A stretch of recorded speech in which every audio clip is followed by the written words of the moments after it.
estoy doblemente contento y agradecido porque bueno, es la oportunidad de exhibir unas piezas espectaculares, gracias también a los compañeros que han montado la exposición con nosotros, tanto a Sebastián, a Esther, como al resto de los compañeros técnicos, a Andrés, a Yolanda, del Museo Arqueológico Provincial de Badajoz. No me quiero alargar mucho porque entiendo que vienen ustedes a escuchar a los responsables de la intervención, a Esther y a Sebastián. Casi que huelga presentarles, son conocidos dos auténticos personajes mediáticos. Ambos trabajan en el Instituto de Arqueología de Mérida, CSIC. En el caso de Sebastián Celestino, es profesor de investigación del instituto, con una amplísima carrera, una amplísima trayectoria, con proyectos nacionales e internacionales. Uno de ellos, quizás uno de los más interesantes, tiene que ver con el proyecto de Doñana, una estación biológica de Doñana.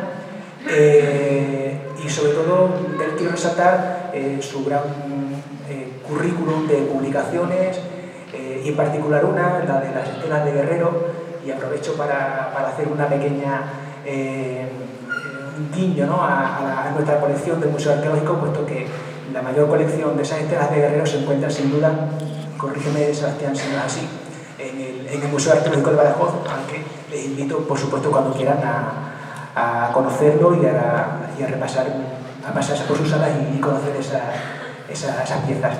En el caso de Esther, ella es también trabajadora del Instituto de Arqueología de Mérida, es contratada Juan de la Cierva en la institución, tiene, a pesar de tener menos años, tiene una trayectoria muy importante, muy intensa y sobre todo muy fructífera. Lleva escasos años como doctora y bueno, casi mejor que yo pueda poder hablar sus palabras de ella misma, ¿no? Inició sus trabajos, si no me equivoco, en el Cerro Borreguero, quizá su primera excavación, y desde luego su trayectoria y la base, digamos, sobre la que pivota su carrera es en el Turuñuelo de Guareña, y ahora verá hasta qué punto lo conoce y hasta qué punto tiene proyección.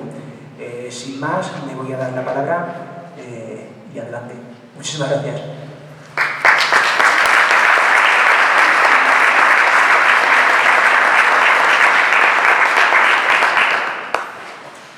Bueno, buenos días a todos y a todas también.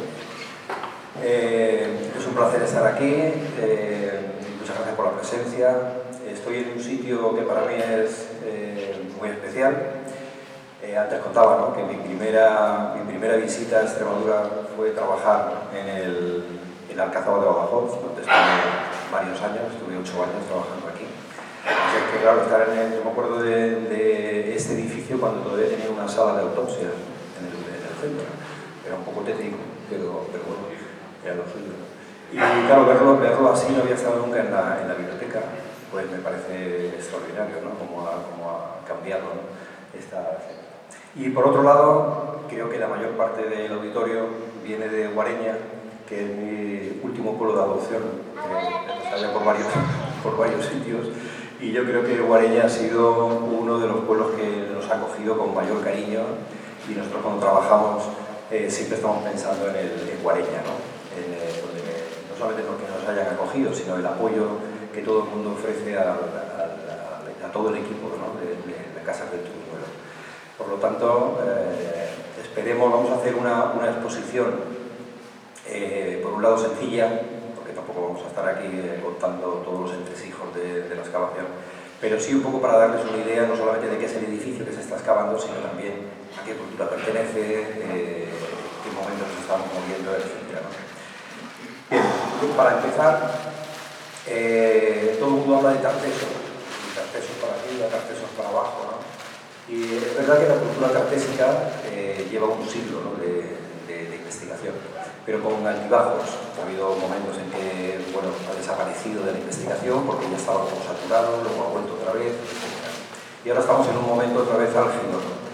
Y ese momento álgido, la culpa la tiene Casas del Turuñuelo, es decir, que es había dejado de hablar un poco de Tartesos, estaba como enquistado en la investigación y de pronto ha surgido un edificio que ha revolucionado un poco todo lo que es la arqueología tartésica. Como saben, bueno, hemos puesto aquí para que vean de lo que se habla de Tartesos. Hay lecciones de teatro, cómics, por supuesto también trabajos científicos, de divulgación, es decir, de todo, se habla de absolutamente de todo con respecto a Tartesos. Pero ¿qué entendemos por Tartesos? Lo voy a decir en poquísimas palabras, ¿no?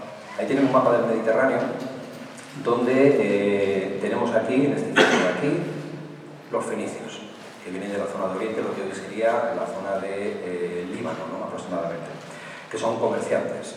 Y por otro lado tenemos a los griegos, que están en esta zona de aquí. Y en esta época, estoy hablando de hace unos 3000 años, lo que hacen es repartirse el Mediterráneo.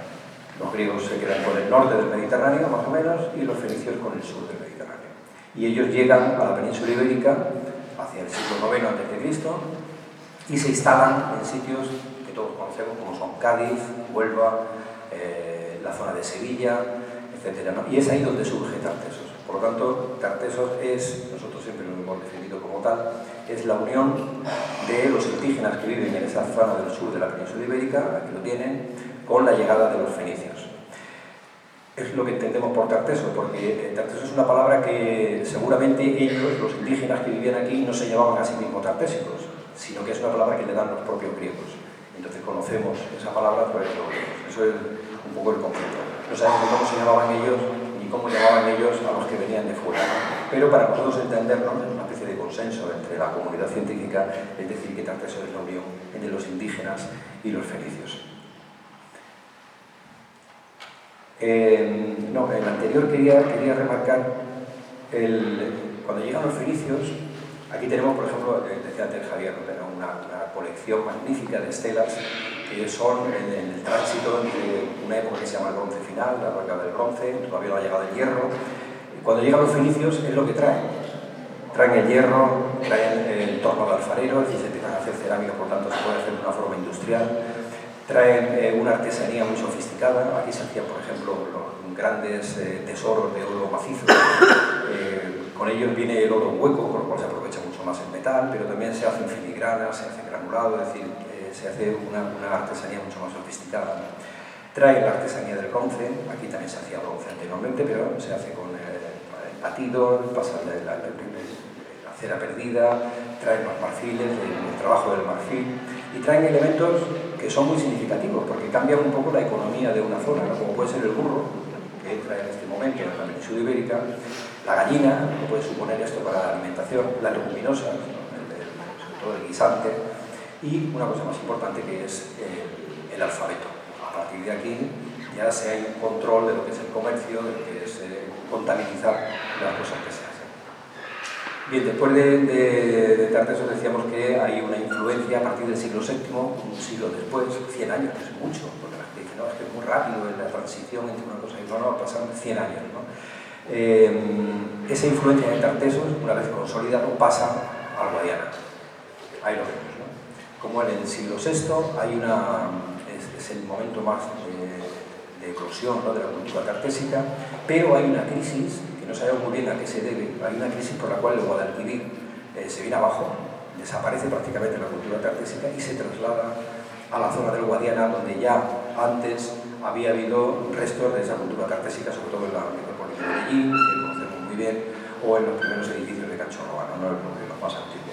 Y este es un poco en ese mapa donde se puede extender la cultura tartésica hasta que llega la parte, la siguiente, de los túmulos, que nosotros llamamos túmulos tartésicos del Guadiana, pero que son estos grandes edificios. Canchorroano fue el primero que se excavó. Cuando se excavó Canchorroano nadie hablaba de Tartesos, ¿no? El propio Maluquer sabía que tenía mucho que ver con la cultura tartésica, pero no se atrevía, ¿no?, a decir que era Tartesos. Almagro tampoco hablaba de la necrópolis de Medellín como tartésica hasta unos años después, que sí que ya siempre habla de la necrópolis tartésica de Medellín. Y surgen todos estos edificios que han investigado varios arqueólogos extremeños, ¿no? Primero en la Universidad de Extremadura se hizo una prospección por todo el Guadiana para localizar esos túmulos, los subpoblados y demás. Lo ha hecho también a través de la Dirección General de Patrimonio, en el que se hizo algunos trabajos de prospección y se hizo desde el Instituto de Arqueología. Y al final se ha podido completar este mapa donde aparecen los primeros poblados, pequeños poblados, porque estamos hablando de Guadiana, una zona de regadío que se ha movido muchísimo la tierra, que se ha avanzado mucho, que ha cambiado el paisaje enormemente y por lo tanto lo que quedan son precisamente esos túmulos, ¿no? Que es lo más fácil de conservar. Y bueno, simplemente para ver la comparación de lo que hay en el Guadalquivir, en el Valle de Guadalquivir, es decir, Tartesos en el Guadalquivir, Tartesos en el Guadiana. Bueno, hemos puesto dos imágenes, o dos partes de imágenes para ver cómo no hay tanta diferencia entre unos materiales del Guadalquivir y los materiales del Guadiana. Tienen el tesoro del Carambolo por un lado, el tesoro de Aliseda por el otro, o el famoso bronce Carriazo, ¿no? Con las dos palomas, o el despote de Canchorroano, ¿no? Es decir, que la artesanía, el arte, los dioses, la economía funciona un poco parecida, ¿no? Y estos son los 4 edificios que se han logrado excavar en Extremadura, ¿no?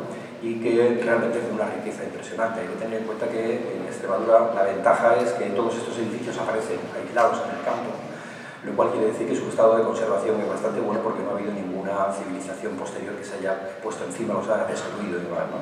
Sin embargo, en el núcleo de Tartesos, en la zona de Andalucía, pues las grandes ciudades están debajo de las ciudades actuales y por lo tanto los restos son escasos y muy deteriorados. Por lo tanto, aquí tenemos el privilegio de que muchas veces estamos explicando Tartesos a través del Guadiana para entender el Tarteso del Guadalquivir.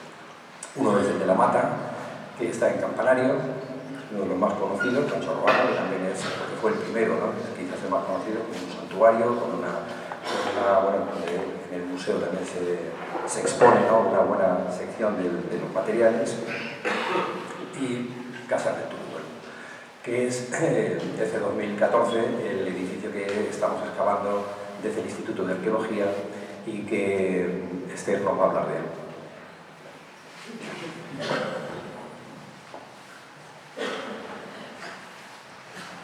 Bueno, como ya ha comentado Sebastián, Casa del Turuñuelo es un yacimiento que pertenece a la categoría de edificio oculto bajo túmulo. Todos estos edificios, como Canchorroano y La Mata, que ya hemos visto, se amortizan o se clausuran de una misma manera. Se cubren completamente de tierra hasta crear un túmulo artificial. Realmente, la imagen que tiene ahora mismo el túmulo, que se asemeja bastante a la fotografía de 2015, no es exactamente como quedó una vez amortizado, sino que estos túmulos eran muchísimo más grandes. ¿Qué ocurre? Como ya comentaba Sebastián, la afección de la agricultura ha hecho que se le haya ido comiendo terreno a estos yacimientos hasta dejar, digamos, una pequeña seta en mitad de campos que a día de hoy se dedican a la agricultura y, bueno, fundamentalmente en nuestro caso pues hemos vivido rodeados de arroz, de tomate, de maíz, vamos rotando de un año a otro, ¿no? Hemos tenido una pérdida de información porque todo lo que se ha destruido del entorno, ya mucho de esa documentación arqueológica no se podrá recuperar, pero gracias a la monumentalidad que tienen estos edificios, pues normalmente los edificios principales, es decir, el núcleo principal de estos conjuntos monumentales, pues sí se ha conservado. En Casas del Turuñuelo ya acabamos de empezar hace una semana la 5ª campaña de excavaciones. La imagen que tienen arriba a la derecha corresponde a la fotogrametría del final de la campaña del año pasado, todas las áreas nuevas en las que estuvimos trabajando y, bueno, que vamos a ver un poco ahora cuáles han sido los últimos resultados que hemos tenido y en lo que estamos enfocados ahora. En esta planimetría del yacimiento, lo que ven sombreado en morado son las áreas en las que intervenimos el año pasado. El yacimiento tuvo una continuidad de campañas arqueológicas hasta el año 2018, que se paralizaron los trabajos hasta la adquisición por parte de la Junta de Extremadura del terreno en el que se encuentra el yacimiento, lo que nos ha permitido ahora ya retomar los trabajos de una forma sistemática y, bueno, pues con un equipo mucho más amplio y con otros objetivos de cara al futuro. Como saben, el edificio consta de 2 plantas, o se conservan en él 2 plantas, una serie de estancias que corresponden al piso superior y que ahora haremos un pequeño recorrido por ellas y los principales materiales, una escalera monumental que se encarga de salvar la distancia entre esas 2 plantas y el piso inferior, que es donde fundamentalmente tenemos ahora enfocados los trabajos con vistas a intentar un poco entender cómo funcionan los accesos al edificio. En la planta superior del edificio, el primer ámbito que excavamos en el año 2015 es la que denominamos como la estancia 100, que hasta la fecha es la que tiene mayores dimensiones y que arquitectónicamente se divide en 3 ámbitos. El primer ámbito, que es el más occidental, su pavimento se diferencia del resto porque está fabricado con losas de adobe, y sobre el suelo conseguimos recuperar un gran conjunto de platos y cuencos que relacionamos con la existencia de un gran banquete que se celebró antes de la clausura del edificio. Quédense con este concepto del banquete porque volveremos de forma recurrente a lo largo de la presentación. Tienen que entender que eso es una cosa que siempre nos gusta recalcar cuando presentamos el yacimiento, que lo que vamos a ver es una imagen final del último momento del edificio. Pero eso no quiere decir que en el edificio no sucediesen muchos otros eventos a lo largo del desarrollo de su vida. Entonces, bueno, esto es una imagen final que marca un ritual y que marca un momento concreto de la historia. Ahora hay que quitarle esa parte final e intentar determinar, bueno, pues para qué servía el Truñuelo, por qué está donde está y responder a una serie de preguntas. En la parte central de la estancia tenemos este emblema en forma de piel de toro extendida, que es un elemento que se puede ver muy claro en la exposición también, que está muy vinculado a la religión tartésica. El ejemplo de Casas del Truñuelo, el de esta habitación, es más un emblema que un altar, porque no tiene focus, es decir, no se realizan los sacrificios sobre el propio emblema, sino en uno de sus laterales, y es un elemento, como ya les decía, pues muy recurrente en el mundo tartésico. La pieza que ven aquí está en la exposición y pertenece al Casas del Truñuelo, pero bueno, también hay otros altares en la zona del Guadalquivir o en el propio Canchorroano. En Guareña, además, lo han convertido en un dulce típico. Y bueno, que esperamos, ya hemos cocinado en varias ocasiones con la Asociación de Mujeres la Nacencia y esperamos que algún día recorran el mundo. Yo, que tengo el privilegio de haberlo probado varias veces, les puedo decir que están muy ricos. En la parte oriental de la estancia, que es el punto en el que se localiza la puerta, el acceso, el único acceso que tiene esta habitación y donde localizamos esta bañera sarcófago, que las piezas que corresponden a la decoración de la segunda bañera que hemos localizado en 2022 también pueden verse en la exposición porque en este caso están decoradas. Solo cuenta con un acceso, la estancia, orientado hacia el este, porque todos los edificios de esta cronología, y es también un elemento de herencia fenicia, se orientan a la salida del sol. Aquí tienen una reconstrucción de cómo, bueno, vamos imaginando que sería el yacimiento para, bueno, pues acercar un poco al público y comprender, ¿no? Porque, bueno, los que nos dedicamos a la arqueología tenemos la vista hecha y más o menos nuestra mente es capaz de reconstruir espacios, ¿no? Pero es verdad que si no muchas veces cuesta, más en ejemplos como Casas del Truñuelo, que son edificios de tierra, están rellenos del mismo material que están construidos y a veces cuesta diferenciar qué es constructivo y qué, bueno, falta todavía en este caso por excavar.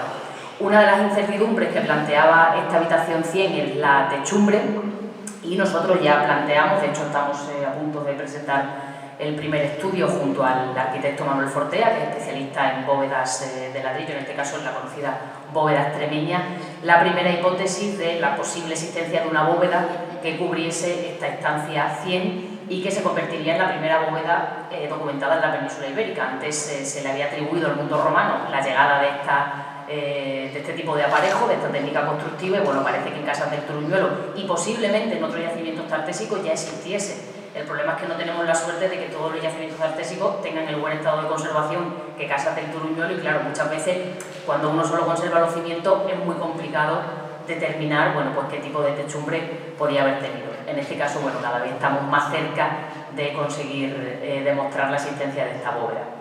Aquí tienen una imagen desde el interior, ven, como les comentábamos, el focus está en uno de los laterales. De hecho, lo último que sacrificaron en este altar fue una ternera, que localizamos las mandíbulas sobre el pavimento.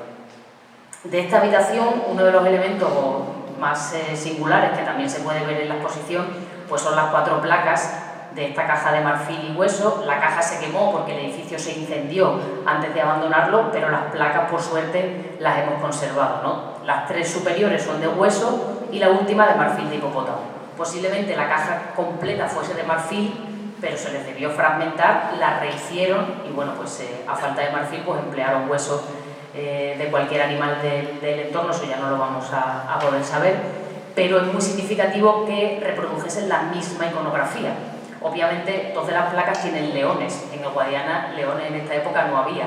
Entonces, están reproduciendo una simbología oriental Ahora habrá que determinar si la reproducen porque les parece simplemente bonita o porque están asimilando el significado oriental de estos leones. El acceso a esa estancia se realiza por un pequeño vestíbulo que tiene pequeñas dimensiones. Además, el material tenía muy mal estado de conservación porque en este punto se localizaba uno de los focos de incendio del edificio y las ánforas, por ejemplo, que ven en el acceso ni siquiera pudimos recuperarlas porque literalmente habían estallado y se habían laminado, ¿no? Pero bueno, al menos pudimos documentar su presencia. Sí fue positivo porque las pesas de telar que había en esta estancia se cocieron con el incendio y eso sí nos ha permitido recuperar 47 pesas, casi un telar completo, y además el primer fragmento de lino que se documenta en el yacimiento. Es muy interesante porque Casas del Turuñuelo ofrece tanto el tejido como el instrumental para tejer. Entonces es la primera vez que se ha podido reconstruir la cadena operativa de cuánto peso necesitas para tejer determinado tipo de tejidos, ¿no?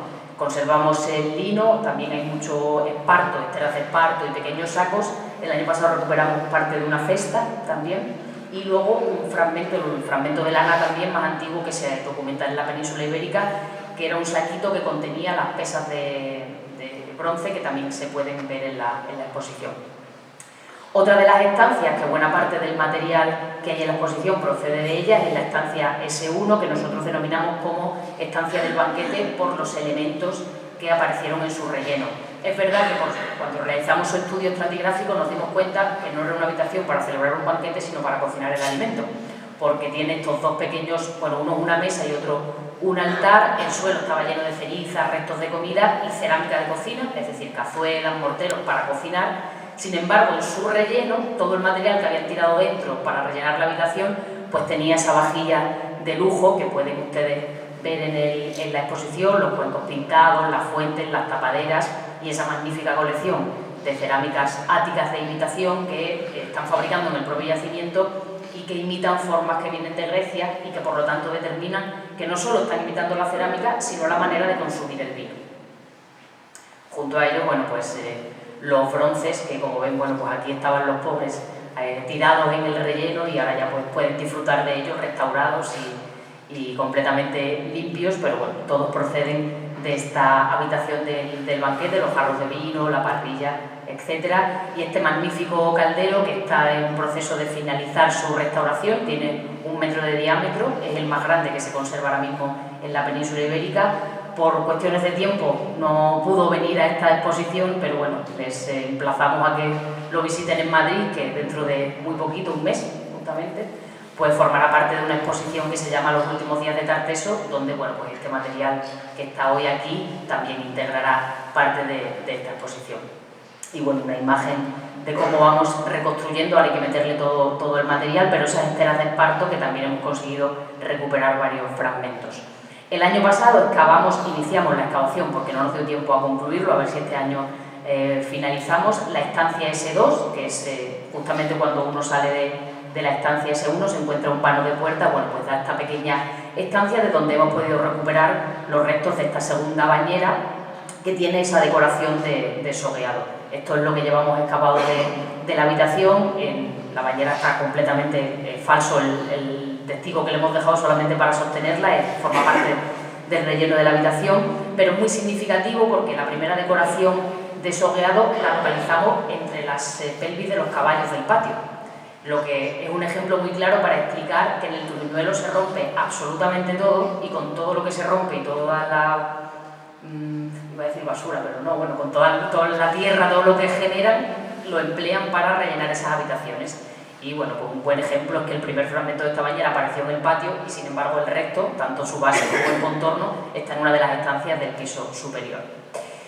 Y ya de la parte norte, la única estancia que nos queda, que es la habitación norte, que iniciamos su excavación, pero que decidimos detener porque es el punto por el que accedemos al edificio, entonces para evitar el deterioro de la habitación y del pavimento no hemos concluido su excavación, pero es la estancia donde aparecieron los restos de este individuo que nosotros bautizamos como Desiderio y que ya es conocido en medio mundo. Se llama Desiderio porque apareció el día de San Desiderio, no tiene ninguna connotación de nada, pero bueno, había que bautizarlo. Es muy significativo porque nosotros tenemos la necrópolis de Medellín prácticamente enfrente del yacimiento y en esta cronología los individuos se creman y además hay un culto hacia digamos, la protección del difunto que bueno, pues es muy extraño que dejen depositado a un individuo en la estancia y se marchen. Además tenía 3 braseros al lado, uno de ellos es el que pueden ver en la exposición. Estos 2 que están aquí no se han podido restaurar por su mal estado de conservación, pero no parece que sean los restos de su ajuar, simplemente bueno, pues se depositó en la misma habitación. Nosotros creemos que bueno, pues este señor infartó o le pasó, no tiene signos de violencia, murió de forma natural y decidieron enterrarlo en el propio edificio durante el proceso de clausura.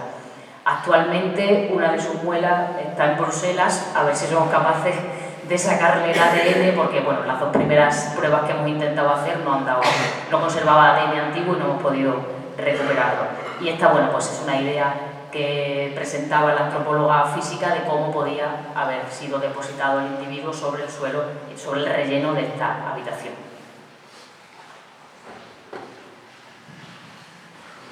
Vamos a bajarnos al patio, que es quizás un poco lo más que ha tenido más difusión, ¿no? entre toda la arqueología peninsular y luego con la arqueología internacional, ¿no? Tuvo una gran repercusión primero porque todo el mundo cuando iba al yacimiento iba a mirar el sarcófago, era lo más, y la bañera, era lo más llamativo, todo el mundo quería una reconstrucción de la bañera, era lógico, ¿no? Pero inmediatamente después, cuando se hizo la excavación de la ampliación del vestíbulo que hemos visto antes, apareció esta escalera, una escalera monumental que no se conocía en ninguna parte, no ya por la monumentalidad de la propia escalera en sí, sino por el material con la que estaba construida. Y es con un mortero de cal, que era desconocido, porque pensábamos que el mortero no llegaba, como hablábamos antes, por la bóveda, nos pasaba exactamente igual. Pensábamos que el mortero de cal no llegaba hasta la época romana, y sin embargo aquí están construyendo con este mortero que en uno de los laterales parece que estamos ante un podium romano, ¿no? Realmente de la calidad que tenían. Junto a la escalera, abajo, aparece esta pieza que bueno, se puede ver en la exposición, que es una pieza no solamente ya magnífica en cuanto a su talla, ¿no? Y la delicadeza artística que tiene, ¿no? Sino porque es la primera pieza, el primer mármol que llega a la península ibérica tallado, ¿no? Es el mármol que procede del monte Pentélico, que está al lado de Atenas y con el que se hace el Acrópolis y el Partenón. Entonces, para nosotros es muy significativo, ¿no? Que, bueno, para nosotros y para todo el mundo, ¿no? ¿Cómo es posible que una pieza de esa naturaleza haya llegado no ya a la península ibérica, que podía haber aparecido en Cádiz o en Málaga o en cualquier sitio de la costa, ¿no? Sino que llegue al interior? Hay que esperar 200 años para que aparezca la primera escultura griega, que aparece en Ampurias, que son Asclepios, y bueno, ha desbaratado un poco todo lo que son los sistemas comerciales, de rutas comerciales que hay por el interior de la península en esta época, ¿no? Estamos hablando hace 2500 años, no lo olvidemos. Junto a los pies aparecen también estos vidrios, que son los primeros que aparecen en la península ibérica, también procedentes de Grecia, con lo cual se vuelve a reactivar un poco también el ciclo. Parece que todo lo que había con el mundo fenicio, con la crisis de Tartessos, parece que vira hacia el comercio griego. Esa disputa que hay entre fenicios y griegos para ver quién se queda con el Mediterráneo, ¿no? Con el potencial comercial del Mediterráneo, parece que en este momento son los griegos los que retoman ese poder comercial y entran productos de Grecia que son muy significativos, y estos vidrios lo son, ¿no? Sobre todo, bueno, aparecieron 4, el cuarto no se ha podido reconstruir porque estaba hecho añicos, ¿no? Es imposible reconstruir las piezas, y los demás, bueno, con un gran esfuerzo en el SECIR, en el laboratorio de la Autónoma de Madrid, que es donde se hacen estas restauraciones, han conseguido remontarlos, ¿no? Como se puede ver. El patio, esta es una reconstrucción, ¿no? Que hace Josep Casal, que es quien trabaja con nosotros para todas las reconstrucciones del yacimiento. Sería así, aproximadamente, ¿no? Y es curioso, por ejemplo, ver lo de los colores, que también se dan en Cachorroano, pero no de una forma tan expresiva como se ve en el Turuñuelo, ¿no? Ese juego entre el rojo y el blanco que es continuo. Siempre los zócalos de rojo, los alzados en blanco, y cuando es al exterior, como por ejemplo las 2 torres que están flanqueando un poco la entrada de una escalera completamente rojas, ¿no?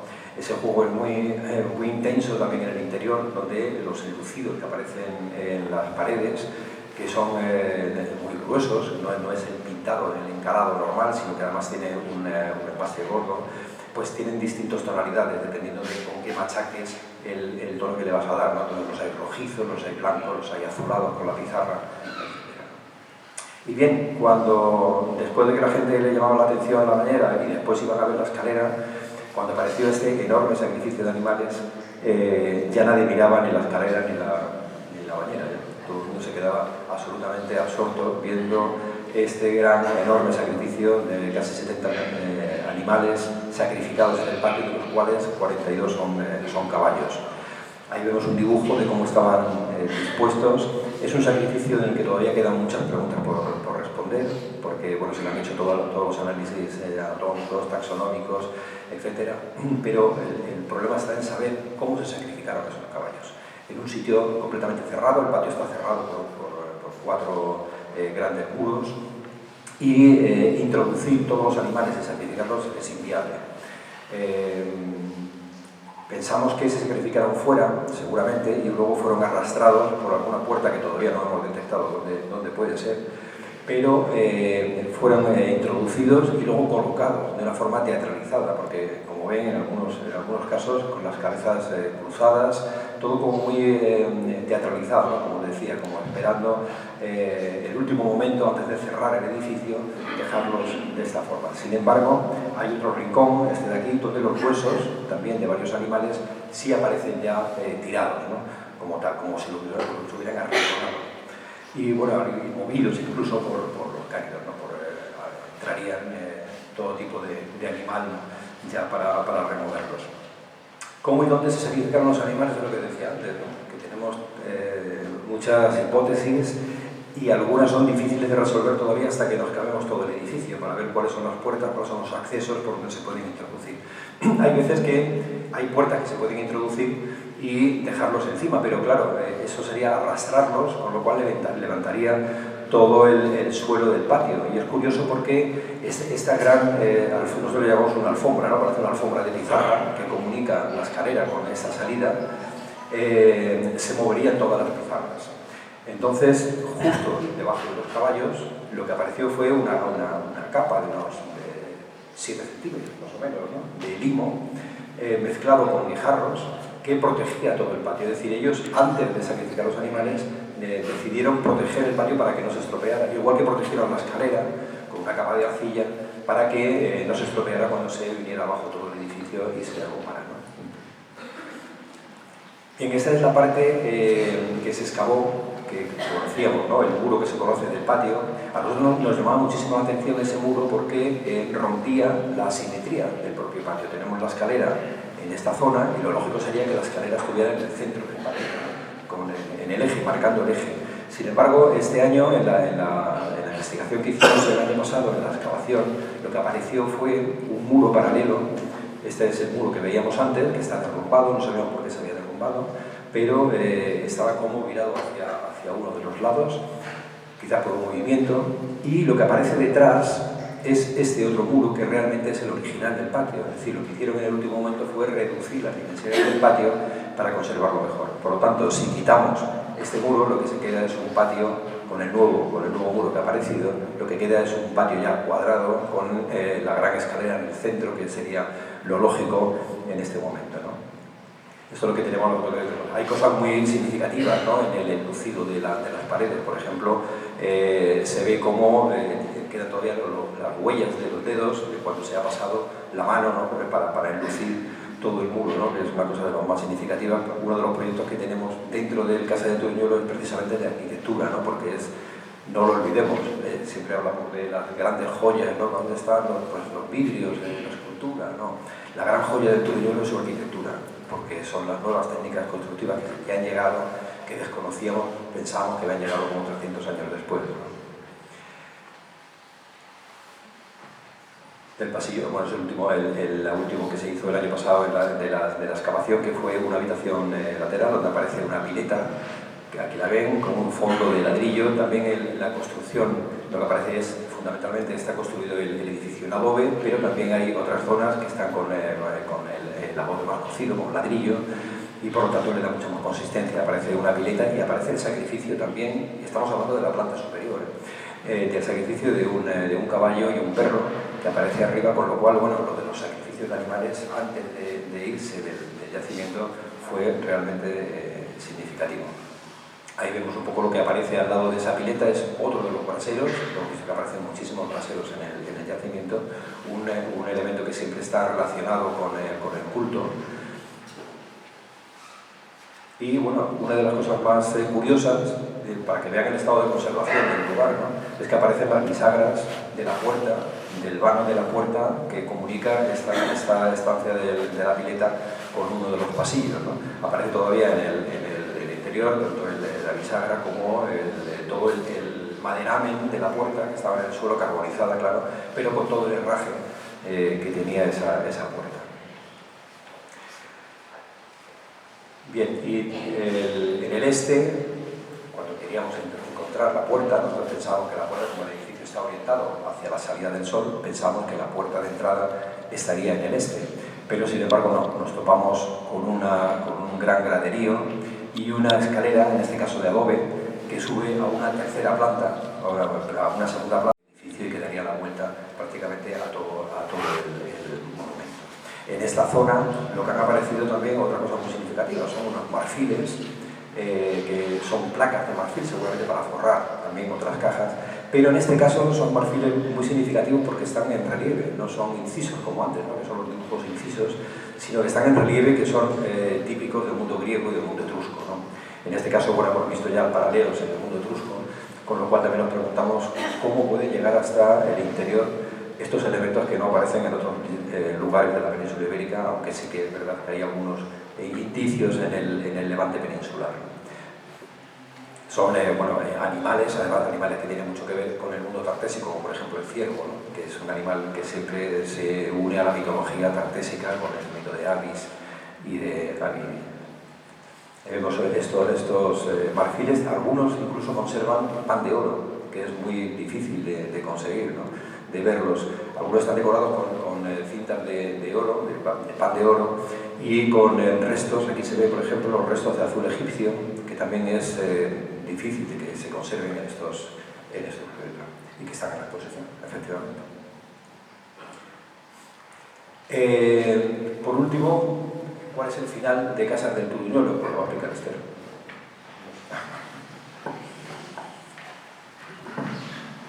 Bueno, como decíamos al inicio de la intervención, el edificio, al igual que Cancho Ruano y La Mata, al final de su vida, bueno, pues tiene todo este proceso, ¿no?, de celebración de un gran banquete, sacrificamos los animales. En Cancho Ruano también se sacrificaron menos individuos, pero también se sacrificaron animales que se tiraron al foso, y por último el edificio se clausura.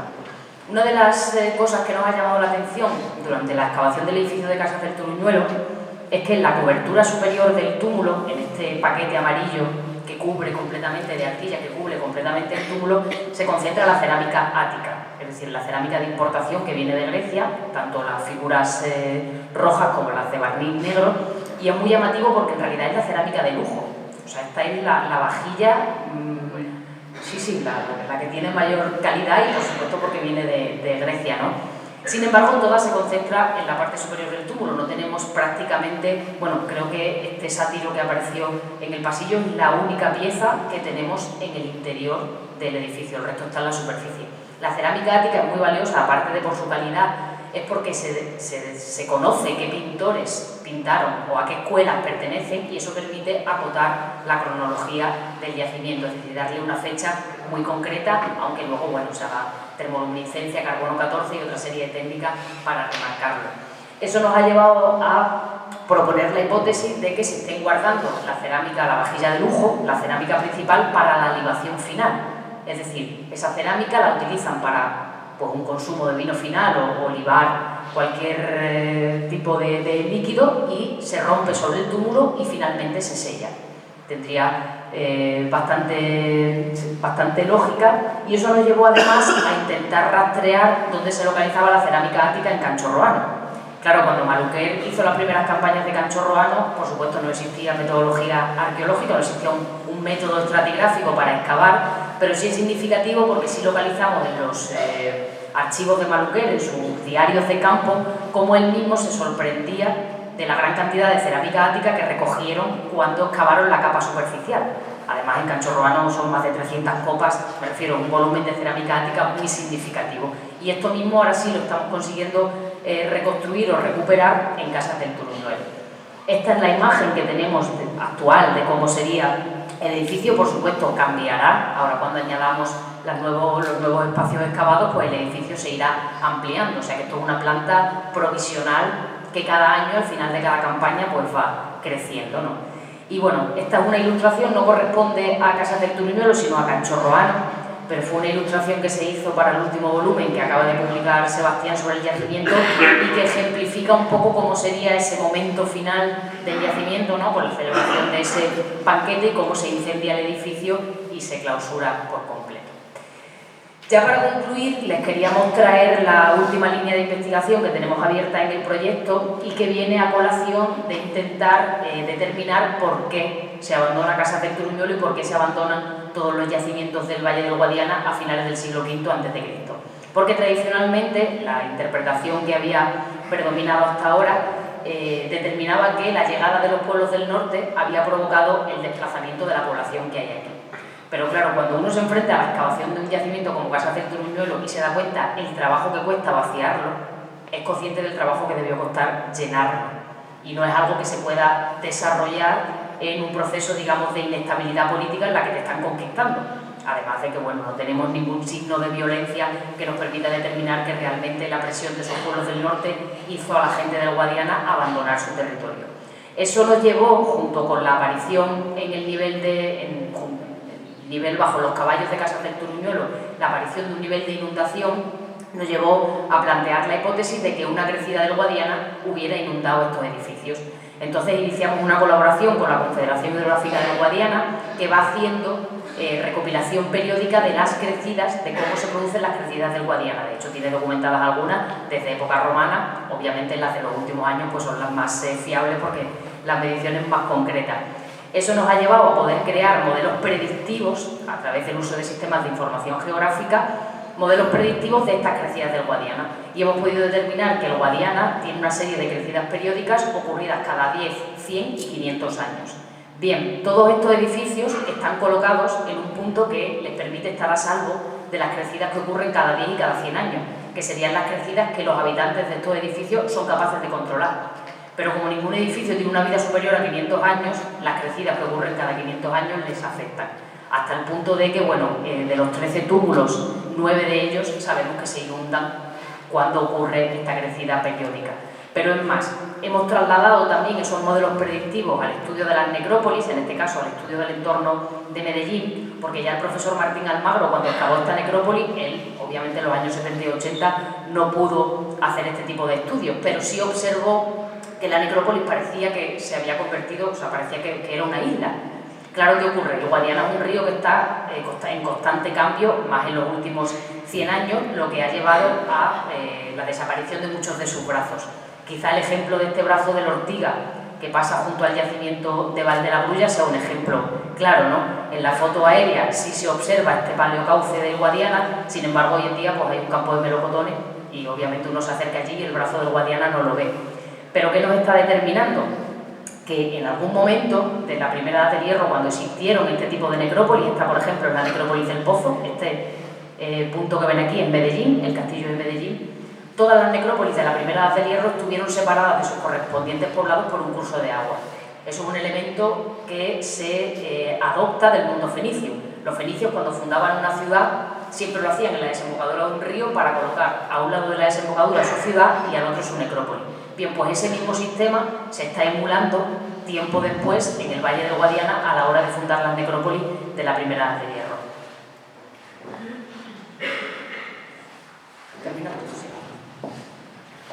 Bueno, ya para terminar, si simplemente era traer este mosaico, la gente trabajando tanto en el campo como en el laboratorio, para decir que bueno, que Esther y yo somos las cabezas visibles, ¿no? De un proyecto donde trabaja muchísima gente, no solamente ya en el campo, sino en una panoplia de todas las instituciones que trabajan con nosotros.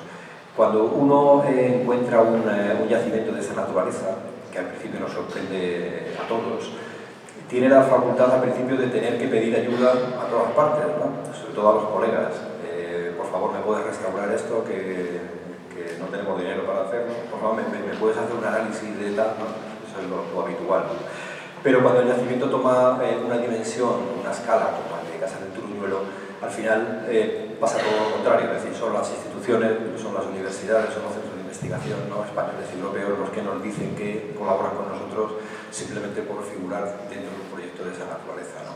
Esto es un poco con los que trabajamos, ya se puede ver, ¿no?, y con las instituciones que también apoyan, ¿no?, el yacimiento, ¿no?, la investigación del yacimiento. Al principio siempre es todo muy complicado, ¿no?, pero es verdad que con el tiempo se van asentando las cosas y yo tengo que decir aquí, como yo no soy político, no tengo problemas, ¿no?, en que nadie me acuse de nada, tengo que decir que la Junta de Extremadura apoyó desde un principio el proyecto y de hecho el grueso de la investigación se hace a través de distintas consejerías de la Junta de Extremadura, que el Ayuntamiento de Guareña a mí me sorprende, ¿no?, porque yo he visto pocos alcaldes que con tanto ahínco hagan una defensa, no solamente de Turuñuelo, ¿no?, sino de su pueblo y de que todo vaya hacia allá, me parece loable. La Diputación de Badajoz, que también desde un principio, yo creo que en estos casos muchas veces hay que tener una visión especial, ¿no? Pero cuando visitaron la excavación, en un principio que se veían poquísimas cosas, ¿no?, alguien que apuesta, como hizo la Diputación en aquel momento, ¿no?, que apuesta por el yacimiento, es tener una visión que no la tenía mucha gente, ¿no? Y bueno, otras instituciones que no voy a decir aquí porque son muchas, pero yo creo que se han volcado con ellas y el unir todas estas instituciones es lo que a nosotros nos permite también trabajar con tranquilidad, ¿no?, y con sosiego, que quedan muchas cosas por hacer y demás, pero es verdad que si al principio lo pasamos crudo, pues ahora lo pasamos bien, trabajando. Eso también es una gran ventaja. Quedan muchas cosas por hacer, pero yo creo que entre todo pues, lo sacaremos adelante. Y nada, muchísimas gracias en nombre de este y mío. Ha sido un placer estar aquí y espero que dentro de poco sigamos avanzando en la excavación y que en el futuro, seguro que el alcalde lo consigue, tengamos una cubierta, tengamos un sistema que permita a la gente poder visitar el yacimiento, que lo puedan ver, que lo puedan disfrutar como lo disfrutamos nosotros. Ya sé que es complicado, pero bueno, yo creo que se puede conseguir.